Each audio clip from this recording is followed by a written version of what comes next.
Hi friends, நம்ம இந்த வீடியோவில் பார்க்க போகிறது மாங்காய் சாதம் செய்கிறது எப்படி. அதுக்கு தேவையான பொருட்களை இப்போ பார்க்க போகிறோம். பச்சை மிளகா 4, உளுத்தம்பருப்பு 1 ஸ்பூன், கடுகு தேவையான அளவு, கடலைப்பருப்பு 1 ஸ்பூன், மஞ்சத்தூள், காஞ்ச மிளகா, வேர்க்கடலை, கருவேப்பிலை, சீரகம் 1 ஸ்பூன். கடாயில் எண்ணெய் ஊற்றிட்டு வேர்க்கடலையை ஃபஸ்ட்டு வறுத்துக்கோங்க. அதுக்கப்புறம் கடலைப்பருப்பு, பச்சை மிளகா, கடுகு, உளுத்தம்பருப்பு எல்லாத்தையும் போட்டு தாளிச்சுக்கோங்க.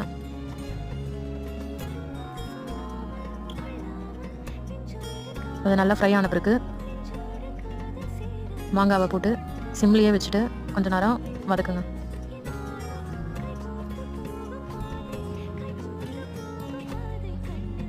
அதுக்கப்புறம் தேவையான உப்பு போட்டுக்கோங்க. லாஸ்ட்டாக பெருங்காயத்தூள் கொஞ்சமாக போட்டுட்டு, பெருங்காயம் போட்டிங்கன்னா ஜீரணமாகும், அதனால் பெருங்காயத்தூள் கொஞ்சம் ஆட் பண்ணிக்கோங்க. சாப்பாடு வடித்து ஆற வச்சிருக்கு, அதில் இந்த மிக்ஸை போட்டு கிளறிக்கோங்க. அவ்வளோதான், டேஸ்டான மாங்காய் சாதம் ரெடி. நீங்களும் இதை ட்ரை பண்ணிவிட்டு எப்படி இருக்குன்னு கமெண்ட் பண்ணுங்கள்.